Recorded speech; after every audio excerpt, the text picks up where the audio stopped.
세계 최고의 한국을 꿈꾸는 비더탑입니다. 영상이 마음에 드시면 좋아요와 구독 눌러주시고 댓글로 의견도 남겨주세요. 우리는 살면서 한 번쯤은 크게 아파서 병원에 가게 됩니다. 전 세계 기준으로 생각해보면 한국 병원은 매우 최첨단 시스템을 갖추고 있는데요. 병원에 가서 대기 시간 동안 와이파이를 사용하고 건강보험은 전산 시스템을 통해 자동으로 적용되며 진료비는 카드로 순식간에 결제하죠. 그런데 이러한 한국의 병원 시스템은 사실 일본인들이 부러워하는 특별한 것입니다. 먼저 일본은 기본적인 디지털 시스템이 갖춰져 있지 않아서 아직도 종이 서류를 보관하는 곳이 상당수 있고요. 게다가 카드 결제도 안 되는 곳이 많고 건강보험증을 일일이 들고 다니며 입력하느라 일처리가 늦어지는 바람에 예약을 하더라도 3에서 4시간을 앉아서 기다려야 하는 경우가 대다수죠. 그런데 여기에 더해서 이번에는 일본 병원의 와이파이가 제대로 설치되지 않았다는 소식이 화제가 되고 있습니다. 4월 23일 일본의 민간단체인 병실 와이파이 협의회는 일본의 병원과 병실에 와이파이가 없어서 환자들이 큰 불편함을 겪고 있다고 호소했는데요. 특히 오랫동안 입원하는 난치병 환자들에게는 와이파이가 생명줄과 같다고 비유하면서 이들의 인권을 보장해달라고 말했습니다. 안 그래도 코로나 때문에 병원에 면회를 올 수도 없어서 환자들이 우울증과 외로움을 느끼는 상황인데요. 그나마 인터넷을 통해서 화상통화를 하거나 온라인 수업을 들을 수가 있지만 인터넷이 구축되지 않은 대다수의 병실에서는 이것마저도 불가능하다는 것이죠. 심지어 몇몇 병원에서는 임종 직전의 상황에서 인터넷이 연결이 안 돼서 가족의 얼굴마저 보지 못하고 외롭게 숨이 끊어지는 안타까운 경우도 발생한다는데요. 그래서 몇몇 환자들은 비싼 치료비와 입원비에 더해서 값비싼 데이터, 요금제 이용료까지 부담해야 하는 처지라며 병원에 기본적인 와이파이를 설치해달라고 요구하는 것입니다. 그러나 일본 정부는 이에 대해서 부정적인 입장을 보였는데요. USB가 무엇인지 알지도 못하는 일본 장관도 있는 만큼 와이파이가 애초에 무엇인지 이해하지도 못하는 반응을 보이는 정부 관계자들도 있었습니다. 그리고 일본의 여러 병원들도 이에 대해서 난색을 표하고 있는데요. 현재 업무용 인터넷도 제대로 깔려있지 않은 병원이 대다수인데 환자용 와이파이를 설치할 여력이 되지 않는다는 것입니다. 업무용 와이파이도 없어서 의사와 간호사들이 서류를 들고 뛰어다녀야 하는 상황에 입원해 있는 환자를 위해 설치해줄 이유가 없다는 거죠. 이렇게 IT 후진국다운 일본의 모습에 많은 현지인들이 경악했는데요. 한국처럼 전국 곳곳에 빼곡하게 와이파이가 설치되는 것은 바라지 않더라도 환자들을 위해서 병실에 설치를 해주는 것도 안 되냐면서 일본이 이 정도 수준밖에 안 되냐는 반응이 터져나왔습니다. 그 중에서는 역시 일본은 뒤떨어진 국가라면서 자조하는 사람들도 많았죠.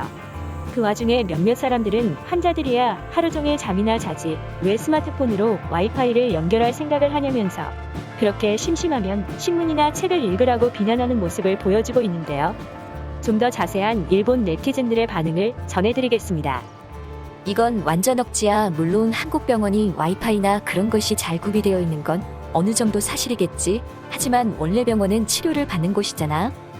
맞아, 환자들은 와이파이 필요 없는 거 아니야? 어차피 그걸로 게임이나 할 텐데 얌전히 잠이나 자라고 굳이 저렇게 떼쓰는 것까지 들어줄 필요는 없어.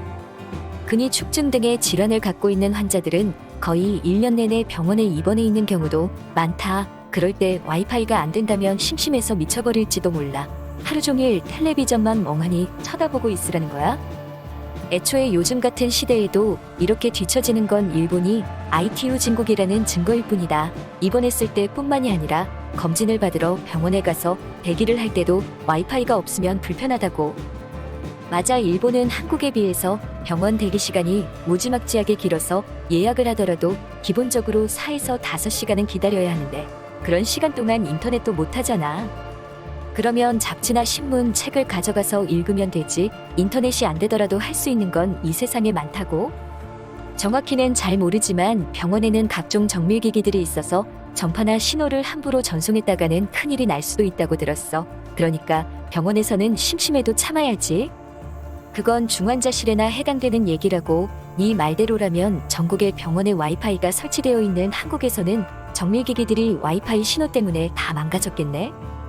환자와 보호자를 위한 인터넷이 미흡한 것도 커다란 문제이지만 업무용마저 제대로 구축이 안 된 곳이 많다는 게 진짜 문제야. 아직도 일본 병원의 20에서 30%는 업무용 인터넷마저 없어서 직접 서류를 운반하잖아.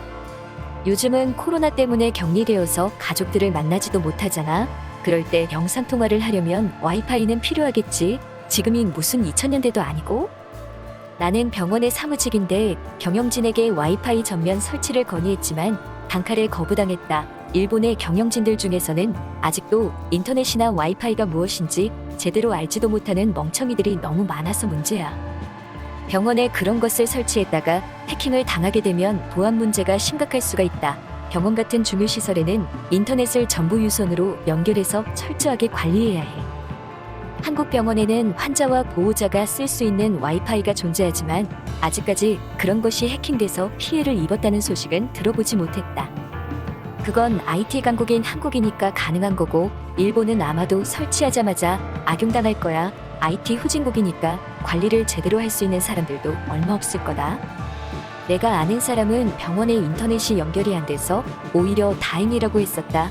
병원에서도 온라인 회의를 통해서 근무를 하라는 말을 들었는데 인터넷이 안 되는 바람에 오히려 푹 쉬었다던데. 그건 몸이 아픈 사람에게 일을 시키는 그 회사 자체가 이상한 거잖아. 학생들이 입원하는 경우에는 온라인 수업을 들어야 하는데 인터넷이 안 되면 난감하다. 얼마 전에 내가 병원에 입원했을 때도 와이파이가 제대로 구축되어 있었는데 그것 덕분에 정말 살았어. 격리 때문에 아무도 만나지 못하고 혼자서 침대에 24시간을 누워 있어야 하는데 스마트폰으로 한국의 드라마와 영화를 보면서 버텼다. 우리 부모님도 입원하셨는데 영상통화를 통해서 얼굴이라도 볼 수가 있어서 다행이었어. 지금 생각해보니까 완전히 운이 좋았지. 만약 그 병원에 인터넷이 구비되어 있지 않았다면 불가능했을 테니까. 이런 건 아직까지 대도시의 병원에서도 특정한 곳들만 가능하다. 조금만 외곽으로 나가더라도 병원의 와이파이는 물론이고 업무용 컴퓨터 시스템도 제대로 없는 곳이 널려 있어. 이렇게 일본인들은 병원의 와이파이 설치 현황에 대해서 다양한 반응을 보였는데요. 한국의 상황과 비교하면서 와이파이 설치를 촉구하는 사람들도 많았지만 의외로 병원에는 인터넷이 없어야 한다는 의견도 상당수 있었습니다. 이들은 한국을 굳이 따라할 필요는 없다거나 병원에서는 인터넷을 차단해서 강제로 푹 쉬게 만들어야 한다는 다소 억지스러운 주장을 펼쳤는데요. 아직까지 인터넷 보급도 제대로 안 되는 일본의 현황을 보면 앞으로도 IT 후진국에서 벗어나기는 힘들어 보입니다. 시청해주셔서 감사합니다. 오늘도 좋은 하루 보내세요. 세계 최고의 한국을 꿈꾸는 비더탑입니다.